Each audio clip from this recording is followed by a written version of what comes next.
Hello, everybody. I see folks starting to stream in as we have just opened the line. Nice to see everybody. I love watching all of these names trickle in. As you are joining with us, I encourage you to pop in the chat down below where you are calling in from. It's always great to see our wonderful and diverse community of folks that join us for these awesome conversations with industry experts. Naz is our first entrant in Canada, in Vancouver. Welcome. Holler to San Diego. Nice to see everybody. Lots of familiar names in here and some new faces as well. So welcome, everybody. I am Georgina Donahue, and I am thrilled to welcome you to Pragmatic Institute's Product Chat. Today, we are talking to Lisa Boivin, who's a product manager at Paramount Plus, about how to solve market problems like an Agile boss. It's an awesome conversation, and I'm really excited for it. Before we get going, I've got a couple housekeeping items for you per usual. You'll notice down below that we have a Q&A box as well as a chat box for you through Zoom. So use the Q&A box to ask questions that you would like. Be keeping an eye on those through her presentation. That's the best place to put your questions that you'd like her to address. You can use the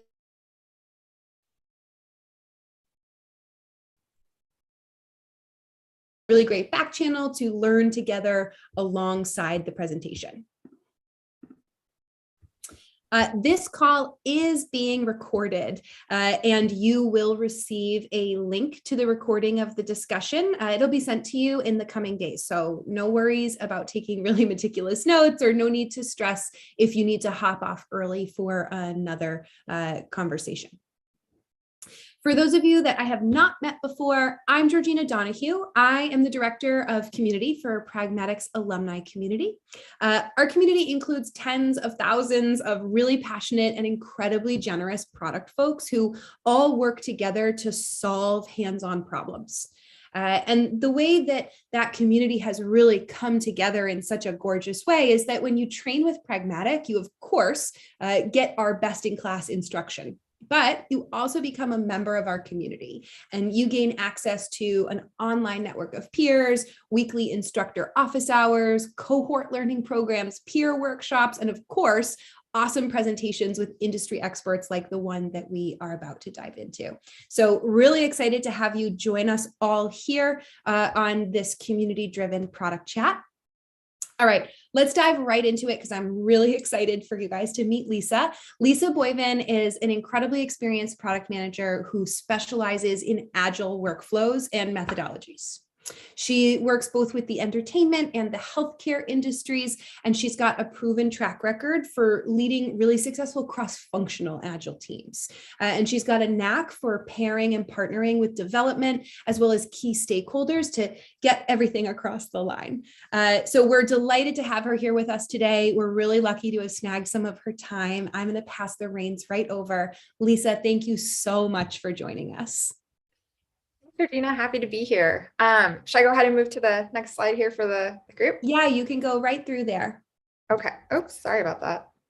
Nope, that's perfect. Next one is great. All righty. So I was going to say good morning, but I saw that there are folks from all over the world joining us. So good morning, good afternoon, good evening. Really excited to be here today. Before we get started, I just wanted to introduce myself here for the group and tell you a little bit about myself. So like Georgina mentioned, my name is Lisa Boivin. I currently work as a product manager at Paramount Plus. Currently, my focus is on our content discovery pod. So think, homepage, anything relating to understanding your watch history and, suggesting new content to you that's well within your interests. Previously, I did work on live and video. So anyone here who's a Paramount Plus subscriber, you'll know that we do have a live aspect to the app where you can watch the Grammys live or NFL games. So previously worked on that pod as well. Like Georgina mentioned, I have a general background in the entertainment industry. Previously, I did work at Disney Parks on the Disneyland mobile app. So any folks who have visited California and have gone to Disneyland, definitely use their mobile app. That's something I've touched in the past, and we've done some great work there. I'm also UCLA alumni. Go Bruins for any alumni here on the call. I am a safe practitioner, and I'm also CSPO certified. Outside of my role as a product manager, I'm also an avid runner, love running marathons. I am also a gamer, and I love to travel. So looking forward to having travel open back up as we get closer to the summer. So I put together an agenda here for the group today, just to kind of walk you through how the presentation is going to go. I'm going to be starting off telling you a little bit about Paramount Plus. I'm going to give an overview, a general overview of Agile, and talk a bit about its benefits in today's marketplace. And then I'm going to go into a case study I put together, how we leveraged Agile methodologies to bring a feature to market. And going to really be touching on like benchmarks of success we established, some nebulous timelines we worked with, and then how we were able to do all that while preserving our roadmap. So a little bit about Paramount Plus. We launched last year, March 4th, 2021. I'm calling that out because I think part of what is important to remember in today's presentation is that we're a very young company in the streaming space, probably one of the youngest. We're actually coming up on our year anniversary. We're going to be dropping Halo soon. So, it's a great time to subscribe to Paramount Plus. We've got some great content coming your way.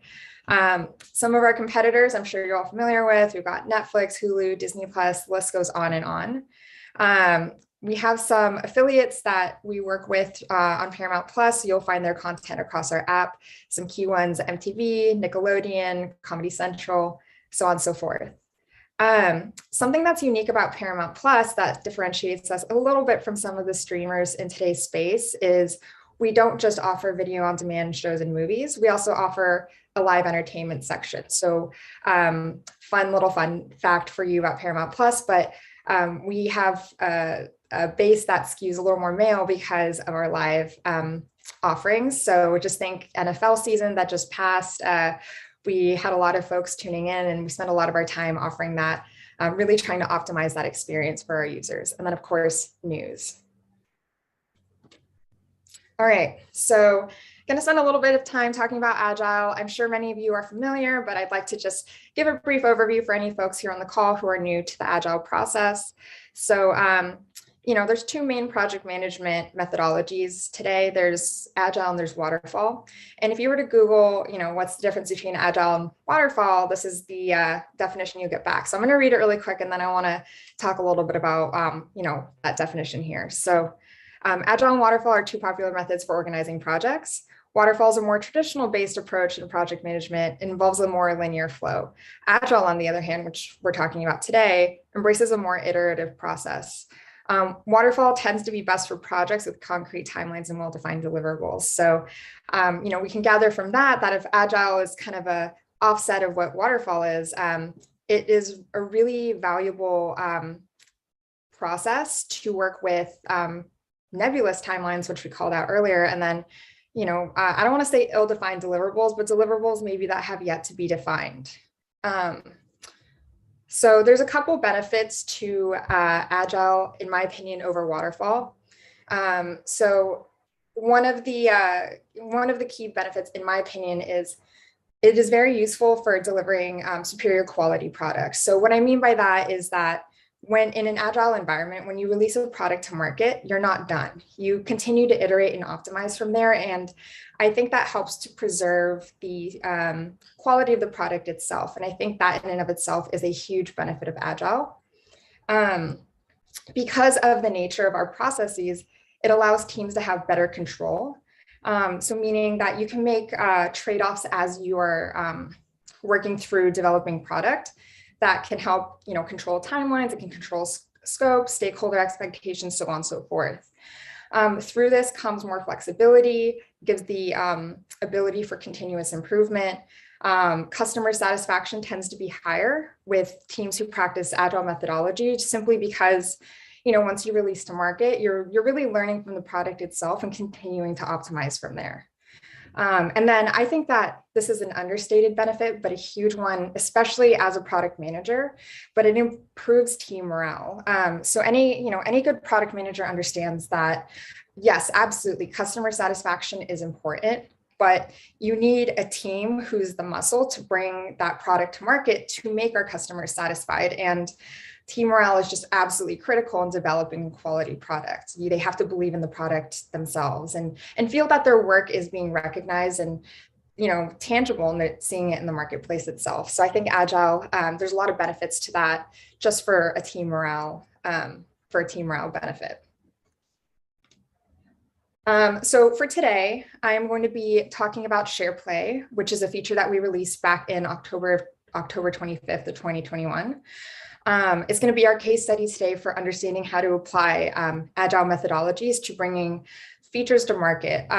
So there might be some folks on this call who are familiar with Agile, especially if you're an Apple user, but I'm just going to give a brief overview before we go into the case study. So SharePlay right now is a feature that was released with the iOS and tvOS 15.1 release back in October. So the idea of how SharePlay works, and you can use it today, is you get on a FaceTime call with someone, you navigate over to Paramount Plus or any of the other apps that work with SharePlay, and you initiate a session. So you have the ability to watch a movie, a TV show together. You guys can control the video controls together while remaining on the FaceTime call. The cool thing about this is it's not just iPhone to iPhone. You could also AirPlay it to your Apple TV or initiate a session from there. So you can truly have that group watch experience outside of just mobile to mobile. All right, so like mentioned in some of the collateral you might have seen for this presentation, Agile really begins when a market problem has been identified. So the market problem that I'm going to be talking about today is the big one. I think we're all aware of it, but COVID. I think for the past 2 years, a lot of us have been quarantined, especially during the last 2 years, travel restrictions have been applied, and particularly during holidays. So around this time, I think generally we all know that streaming numbers really shot up. It was a really beneficial time for streaming companies because, they had to step in and provide entertainment and a way for folks to stay sane while they're all quarantined at home. But during this time, we noticed that competitors have come out with their own group watch feature. And like I noted before, Paramount Plus is one of the youngest streaming apps in the market. So I'm calling that out because in an Agile environment, I like to kind of say that if you're truly Agile, you have the ability to be scrappy. And I think with young companies or companies that are still kind of finding their footing, Agile environments tend to be super beneficial to helping them get off the ground and delivering quality products while, having to make some of those trade-offs that go to being a bit scrappier. So, around this time where the app just launched, we had a lot of priorities sitting at the forefront of our roadmap. And, we're aware that everyone's quarantined at home, there's travel restrictions in place. And so we, of course, had the hypothesis that, families can't see each other during the holidays, for instance. Wouldn't it be great if something like a group watch feature was created so that they can enjoy, some of the Christmas specials we are coming out with, or, some sort of way for them to feel like they're together, even if they physically cannot travel to see each other. But with something like this, especially being at such a young company, there's a cost that comes with putting together a proof of concept. And like I mentioned, for such a young company and with competitors in the space who've been around for a while, like Netflix, we have to really think through how we want to prioritize our roadmaps because, we're working on features that customers who are avid streamers might be familiar with, and then we're working on new features. And, we have to be very intentional about how we want to apply our time, energy, and resources. So this has been something that we had thought about for a while. We were interested in at some point doing our own proof of concept, but at the time that SharePlay came into the picture, we had not yet been able to move on it. So I always like to say with every problem comes an opportunity. So, of course, the problem being that everyone's quarantined at home. Our problem being that we have to be more intentional about how we want to apply those time, energy, and resources. And that all that coupled with the fact that we're partnered up with Apple because Paramount Plus is on all Apple devices along with many other platforms. So during this time around, I would say March, like right when the app launched, Apple, our partners at Apple did come to us and flag that they were going to be releasing an API, which we could leverage to create a group watch functionality through their FaceTime calls. So we saw an opportunity here because initially we had not yet prioritized putting together a proof of concept for a group watch feature because of all the reasons I had listed. But what really happened here was an opportunity presenting itself for us to understand how much of a need and how users would interact with the group watch feature on Paramount Plus before we have to really take time to, put together the cost estimates, the resources, the timelines, the trying to slate it into the roadmap. We really saw an opportunity here to get back some key metrics that will tell us some of the things we didn't know that would have shaped how we would have approached our own group watch feature. So what I'm going to be doing next is I'm going to be walking the group here step by step for generally how in a perfect world an Agile process would work. I am going to note, of course, though, that the key to Agile is to be flexible. So sometimes, yes, you have a step by step of how a perfect Agile workflow will work, but you have to make trade-offs along the way. Sometimes you have to do things a little bit differently. And the point of an Agile methodology and adopting those practices is that it should be easy for you to do so, to work with the information that you have in front of you and to understand what are the best next steps you need to take. And, maybe you have to do things a little bit out of order than like, what is the standardized step-by-step. But for today, I will be doing my best to keep it as methodical as possible to the Agile workflow.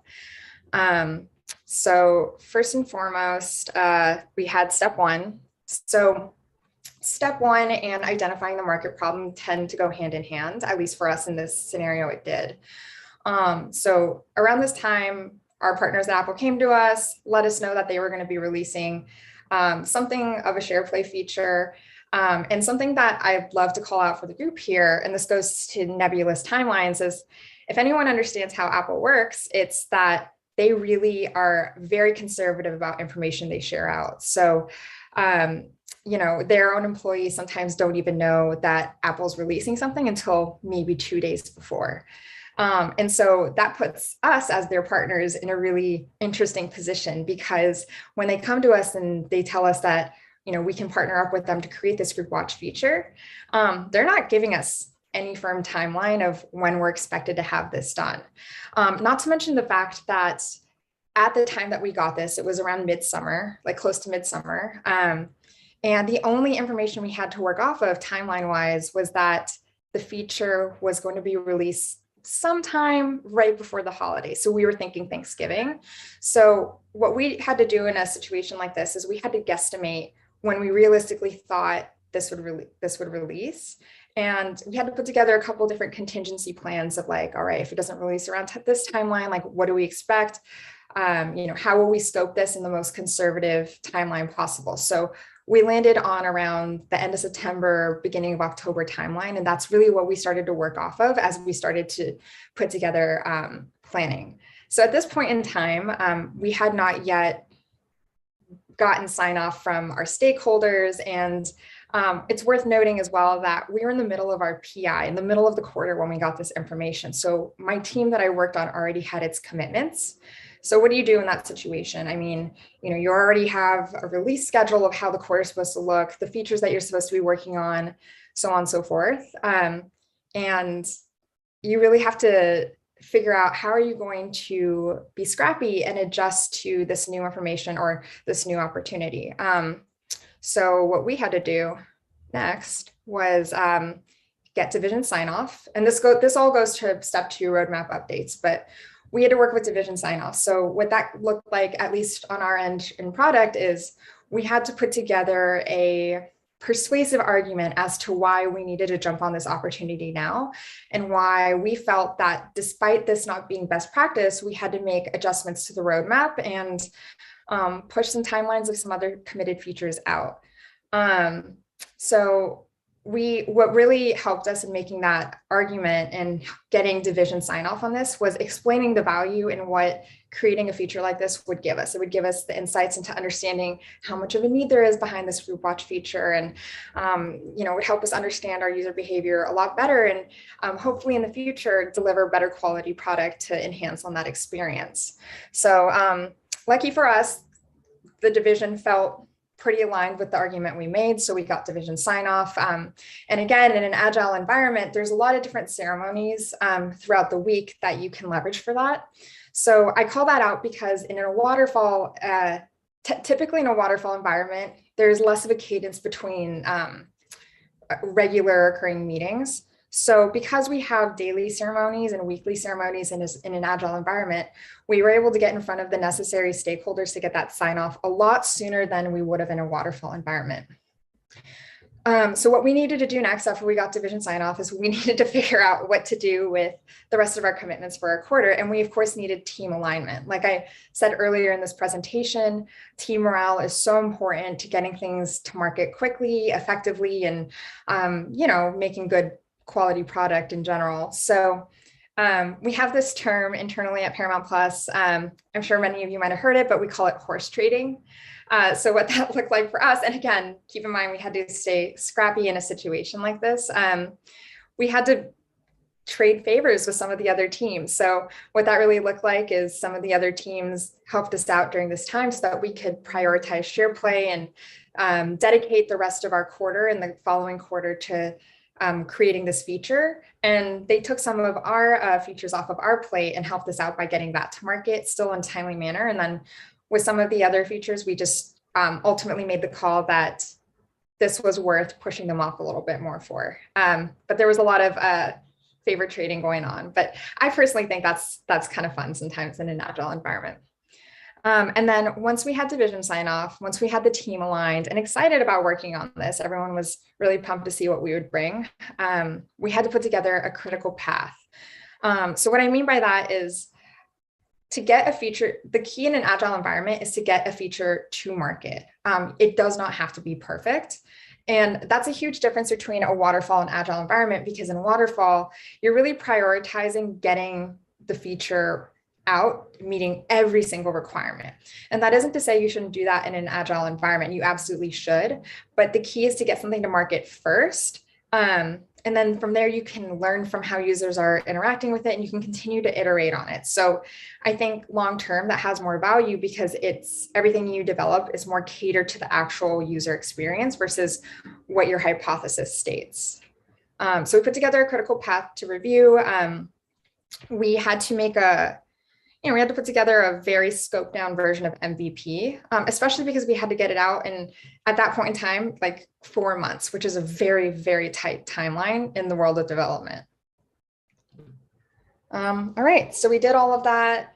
Step 3, so we've got release planning and sprint planning. So we've got the sign off, we have MVP of what this feature looks like. So what I had to do next is I had to work with PMO to start filling out what we think each sprint was going to be comprised of. So really quickly for the group here, this is a picture of, oops, skipped right ahead. This is a picture of a Jira backlog.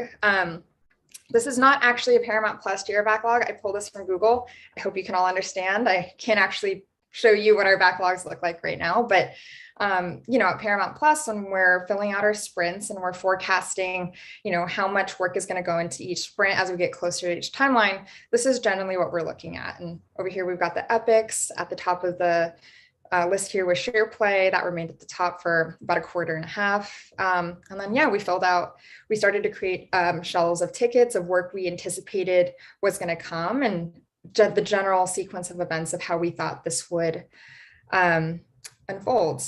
I call this predictive planning because, again, working with Apple and understanding generally how their timelines work, we're putting together a best case scenario of what the timeline we think it would be and how much time we realistically have to work with.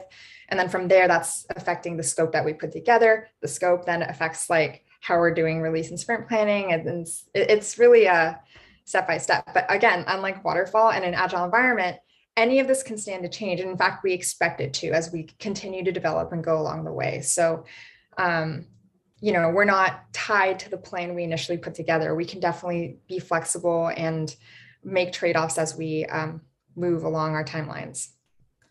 So step 4, like I mentioned earlier in this presentation, in an agile environment, you have regular ceremonies that you're taking advantage of. And the big one for us was daily stand-ups. So there was a lot of interesting stories I could tell you about our daily stand-ups, because in the beginning, a lot of our work with developing this feature had to do with just understanding like implementation, what our limitations were with the API we were working with, so on and so forth. And daily stand-ups helped us understand what was a more feasible scope for us and what MVP was ultimately going to end up looking like. So some of the key benefits of daily stand-ups is you find out blockers in real time. Oh, actually, let me back up for a second. So for anyone here who's not familiar with daily stand-ups, the general cadence of how these go is you get on a call with your team. Everyone talks about what they're working on that day, what they plan on working on next, and then any blockers or issues that they've run into. And so there's a lot of value in that because you can actually find out issues in real time and respond accordingly versus finding out on a weekly basis. And in the world of development, so much changes on a day-by-day basis that this allowed us to stay nimble. And I don't like to say we were reactive, but it actually allowed us to be more proactive and getting ahead of some of the issues we saw coming down the pipeline. So one of the big things that came out of our daily stand-ups that affected how we put together scope was understanding that there were some limitations around providing this experience for our live content. So what I mean by that is our initial hope for SharePlay was that we could create a group watch experience for shows and movies, but also for live. So think, getting on a call with your friends and watching the Grammys together, or getting on a call and watching the Super Bowl together and streaming it from the Paramount Plus app.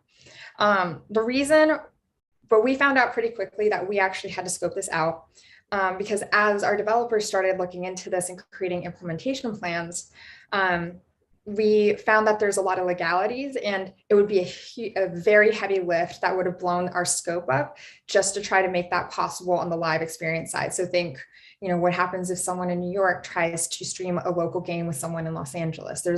There's a lot of test cases that came out of that. And we ultimately found that we wouldn't be able to deliver in the timeline necessary if we were to try to scope that in. But the benefit of working in an agile environment is it doesn't mean that that's going to be out forever.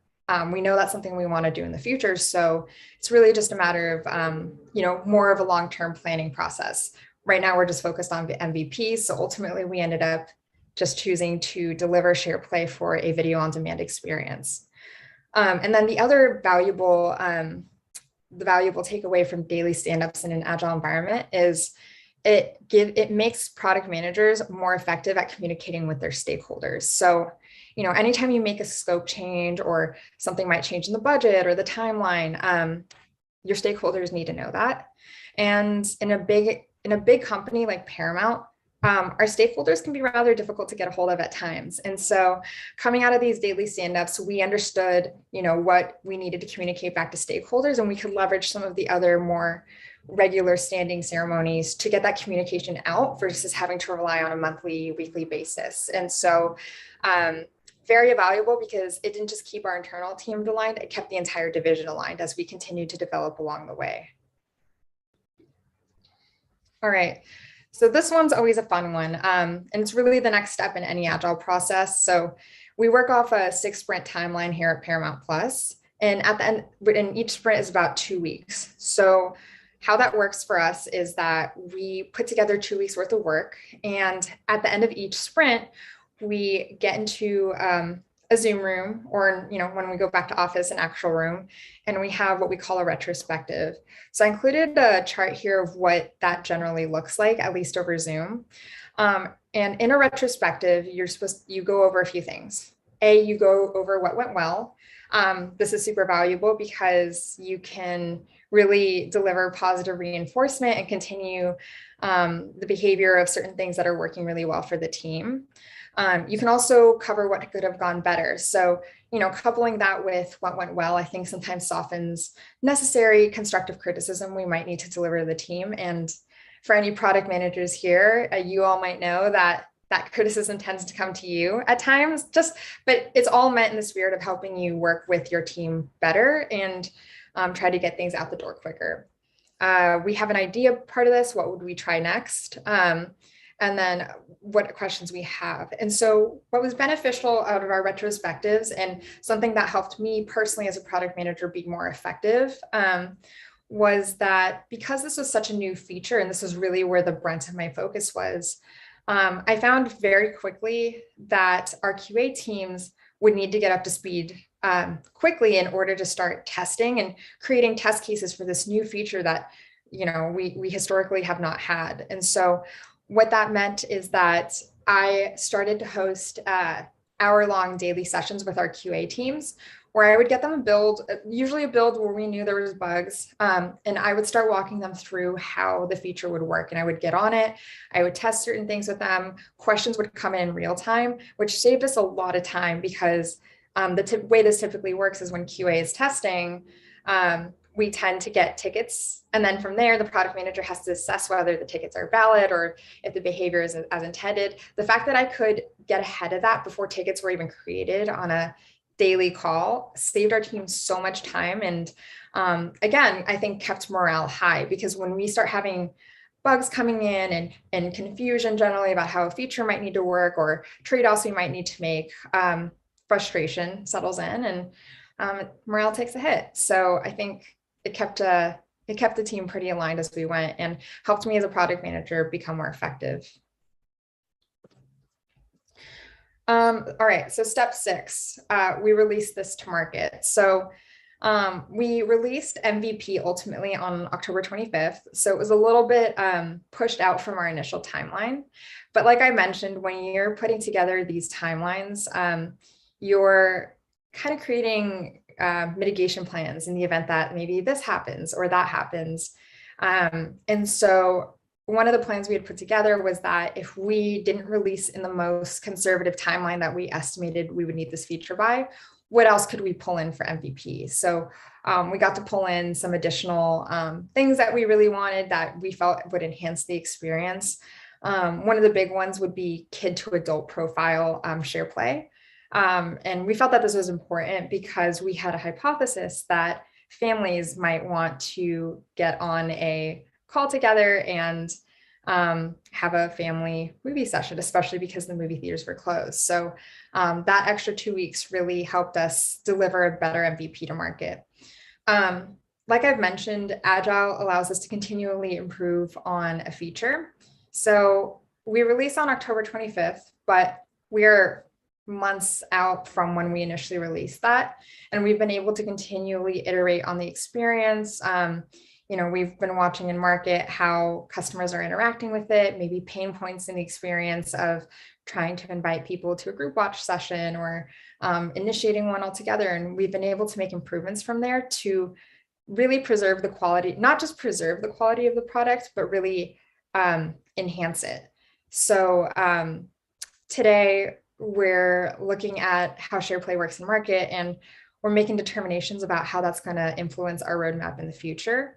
And we had some really interesting learnings and takeaways from the feature as a whole. So, while I can't speak today to what's coming next on our roadmap, one of the biggest values we've gotten out of this was insight into what our priorities are going to look like in the future and where we're going to want to spend our time, our focus, and our energy. So, and of course, our costs, because that is something that comes with every development, every feature that we develop on.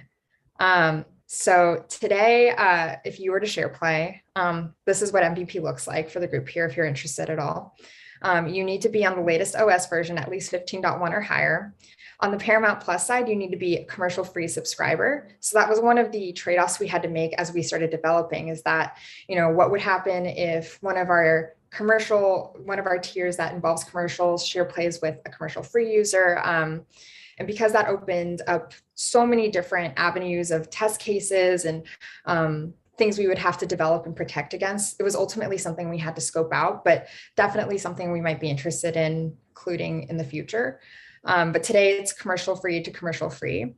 And the users also need to be on a FaceTime call first. So we're still partnered with Apple through this, but this has really helped us understand how we might want to make our own group watch feature in the future, or continue to iterate on the current share play experience, or introduce something like that through our other non-iOS platforms. So huge benefit in being able to deliver this to market. And it's not just for customer satisfaction, but it's also internally as an org as well, and helping us to remain competitive in a very competitive space. I know that's redundant to say. And I think one of the other big benefits of Agile is because you can continually improve on something, and the key is to get something to market as quick as possible.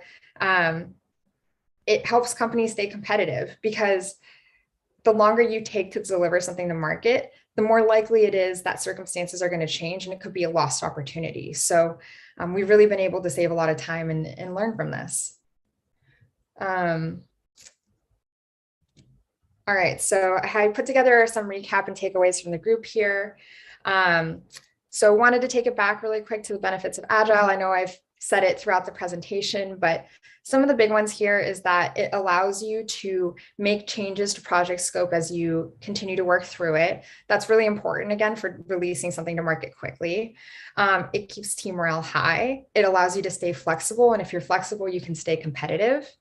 And I think ultimately it allows us to deliver higher quality product, because we can continually iterate on what we deliver. In an Agile methodology, you can also implement predictive planning. So because you start to understand how user behavior generally works, you can start to plan around your understanding of how your user base works and how your competitors work, and you can make adjustments along the way. And in today's technological landscape, I mean, things change on a day-to-day basis, that the ability to stay nimble and predict, how things might work in the future, I think really allow you to be more effective product managers. And then we also have the other benefit of Agile is iterative models. So like I mentioned, you can continue to iterate on features. So once you get something to market, you're by no means done. I think that's the difference between Agile and Waterfall, is that the goal with Waterfall is you want to deliver a project and you want to call it done. With Agile, you're never done, but that doesn't mean that you end up getting busier and busier. It's that you start to understand how you want to iterate and how you want to enhance the customer experience and deliver that quality product. And then that all goes to continuous improvement. That was fantastic, Lisa. I really enjoyed that. I know that there's already a number of comments about people saying that they did as well. Folks on the line, now is a good time to ask your questions to Lisa and pop those in the Q&A box. While you are typing those out, I am happy to share a little bit more about our next conversation. We are going to be focused on human-centered innovation, using design as a strategic advantage. It's on March 24th, 1 p.m. as always, and we're really excited to talk to Harsh Warden and Prapti Jha. They are solutions designers at Google and a design strategist at Ford, respectively. And the conversation is really going to be focused on how using human-centered innovation can elevate your strategies and business models, marketing, retention, and more. So hope that you will join us for that. We've got a bunch of questions for Lisa that I'm really excited to start chewing through. So I am going to tee some of those up for you now, Lisa. Also, just a quick heads up for folks on the line. This was a really fantastic case study that Lisa shared with us. And as with all case studies, some of your questions, she's going to be delighted to give you more info around. And some of the questions that I see in the chat already are kind of bordering on sensitive information. So if your question doesn't get addressed, you can assume that that is why. So let's see. The first question here that I'm really curious about, Lisa, and I think is a really good conversation, is around your request for resources and the decision sign off at the beginning of your project. So can you share a little bit more about how you made the case that this deserved the resources and how you kind of documented the need for this sign off? Definitely. So some background for the folks here on the call is that, before the SharePoint opportunity presented itself, a group watch feature was something that we were already thinking about on our own. So while we had not yet had the ability to move forward on a proof of concept, we were able to put together estimates of timelines, what that would cost, and general resources. And needless to say, it was more than we were willing to take on at that point in time. Keep in mind, we were a young company and there's just other things we had to prioritize first. But our stakeholders were all well aware of this, and it was already sitting in the back of our mind. So when this opportunity presented itself, what me and the product team that worked on this initially did is we put together a compare and contrast case of, all right, if we move forward in the future and we do our own group watch proof of concept, here's the time, energy, and costs. But if we're able to partner up with Apple and leverage something an API that has already been created for us, we saved on so much time, energy, and cost. So maybe to add a little more color to that, think that with something like a group watch feature, something that we're not iterating on, it's a completely new feature that we would have had to work on. That would have definitely taken us way more than 4 months, which was the initial timeline that SharePlay gave us. And so right off the bat, I think we all know time is money. So if you're saving time, you're saving money. You're saving money, you're saving energy. And in truth, it was a rather easy argument to make because it allowed us to immediately jump ahead to the insights we would have wanted to collect from a proof of concept without having to spend at least half as much as we thought that we would have to spend on all, time, energy, and resources. The only issue that we had at that point in time was that we were in the middle of the PI. So that did require some negotiating with different teams just to kind of get their buy-in. But like I mentioned, that really is just where favor for favor type of conversations came into play. And I think that all goes to the spirit of staying scrappy and staying agile. And I'm really looking at the bigger picture and understanding how we all need to work together to deliver good product to our users. Oh, you're muted, Georgina. Oh, it gets us all at least once a day, right? So now I'm clear for the rest of the day.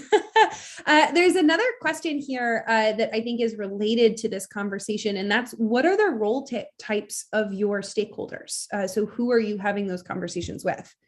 That's an excellent question because it is quite a few people. And so I'll walk you through it. But before I do want, to let the group know that generally in a situation like this, it's not just your external stakeholders you're working with, it's your internal one too. Remember, team morale is really important and you need team buy-in for something like this. So internally, our stakeholders would be buy-in from our product design team, buy-in from our engineers, because they're going to have to really supply the muscle, the folks that can help us create this feature. It's buy-in from our data science teams, because that also disrupts their roadmap. And, they would have to put together tracking specs for us to help us understand user behavior. So that's just on an internal basis. But externally, we had to work with, of course, our executives, and, our executives really have a hand in creating our roadmap. So they're really some of our key stakeholders. But it's also our marketing teams, because they need to, some of the things we prioritized for them either had to get pushed off, or they would have to account for a new feature being delivered to market that maybe they were initially planning a campaign for. It's legal. Legal was also one of our biggest stakeholders. So keep in mind, with a new feature like this, there's a lot of unknown, and that requires us to have a regular cadence with our legal teams to make sure that, we're abiding by all the rules that we need to be mindful of in a streaming space. And especially in today's technological landscape, data privacy is huge. And so we want to make sure we're honoring that for our users. And our legal team is really, they're the best people to tell us, some of the parameters around that we need to make. And sometimes they come in, they tell us, no, we can't do certain things, or they tell us we can, and we really rely on them for that. And then I would say last is our finance department.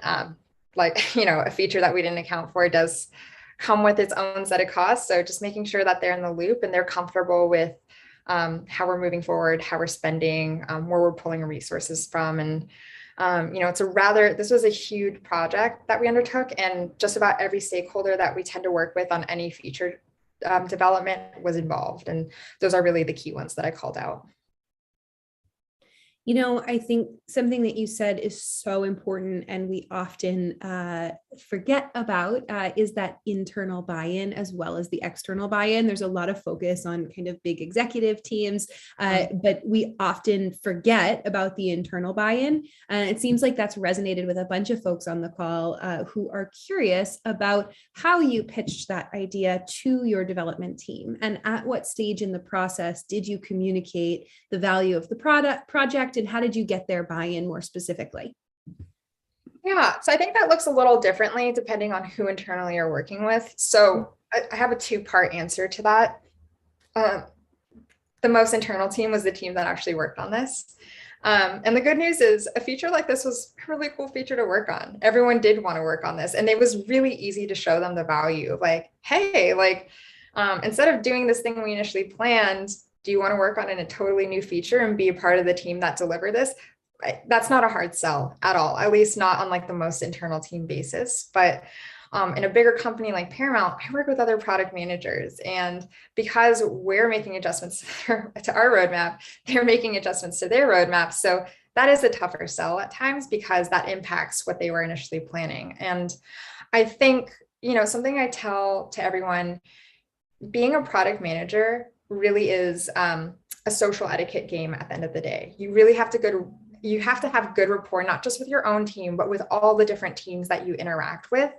And I think there's a lot to be said about just having good relationships and leaning into that when sometimes you need to get things done. And so, like I mentioned earlier, that did look like favor trading. Some of the other product managers took some things off our plate. They made adjustments to their own timeline just to help us make this feasible. And in turn, we've done some favors for them since then. And all in all, we've been able to continually deliver all the things that all product teams wanted to come across. This didn't happen in this specific case, but sometimes we do end up in situations where we're not getting full internal buy-in. And typically things from there tend to get escalated, but never in a negative way. It's just sometimes it has to bubble up to someone who's going to make that final call. And that's typically what happens. Luckily it didn't happen in this situation, because I think across the board, a lot of our internal teams were pretty interested in seeing what a group watch feature would allow us to do. And, everyone stood to learn from this and gain from it in some way, not just my team. Yeah.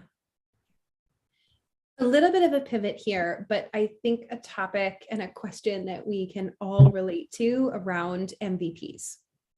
So Ben wants to know how you define an MVP, because his company is using that concept as well, but he doesn't like the idea of releasing a minimum viable product, right? Like all product managers, we want to release a great product. So how do you, Lisa, make sure that the MVP is going to hit the right marks with the market, even if some extra effort is required? And how do you parse that out? That's a great question. Because generally speaking, I have found that in product, specifically product managers, we tend to be type A. So we're always striving for perfection. And I think one of the hardest parts about being a product manager is understanding that it's more important to deliver something tangible and usable to users before you get it perfect. Letting go of that idea of perfection allows you to stay competitive. So I understand that there's a discomfort generally with delivering a minimum viable product, but maybe I can put it another way for you to help you understand why there's more value in sometimes scoping something down and not having it be exactly where you want it to be. In the streaming space today, things are changing on a daily basis. If you're spending too much time on trying to get something perfect, by the time you get it to market, it's likely to be irrelevant by that point.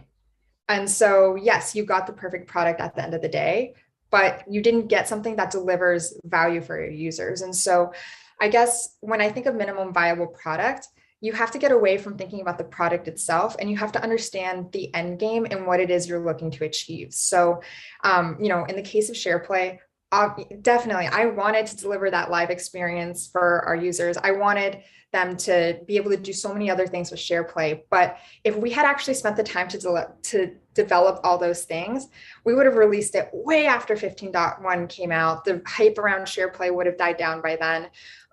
The goal of this was to get insights from our users and understand how we could make this product more perfect. And something that's interesting is that my initial perfect vision of what this group watch feature would look like changed a lot just based off some of those learnings that we got back from customers. And that's why Agile is so beneficial, is because there's so much unknown in delivering a feature to market that if you can understand that just getting something to market and having it be usable from customers, even if it's not perfect for you, there's so much that you'll realize that you didn't account for. And it's a good thing you didn't spend the extra time, money, and resources on trying to get that out, because it could end up being, not as valuable as you think.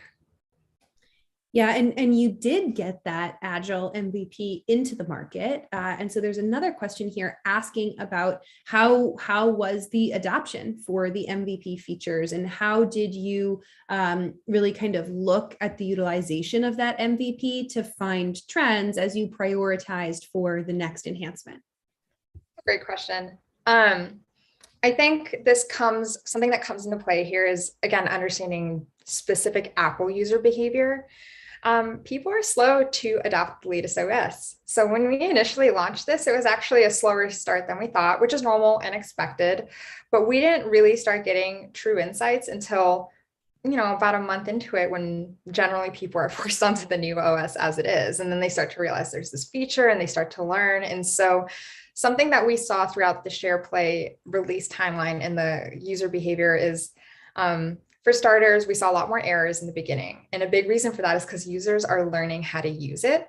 And so that gave us insights on what we can do from a UI standpoint to make it an easier process to learn. So again, going to continual development, we couldn't have guessed that initially. And also worth noting that our early adopters tend to be super technologically savvy. So you see like a huge adoption rate, and then it drops, and then people don't really know how to use it. So you really see the story there as you go, and you can really respond to what you're seeing.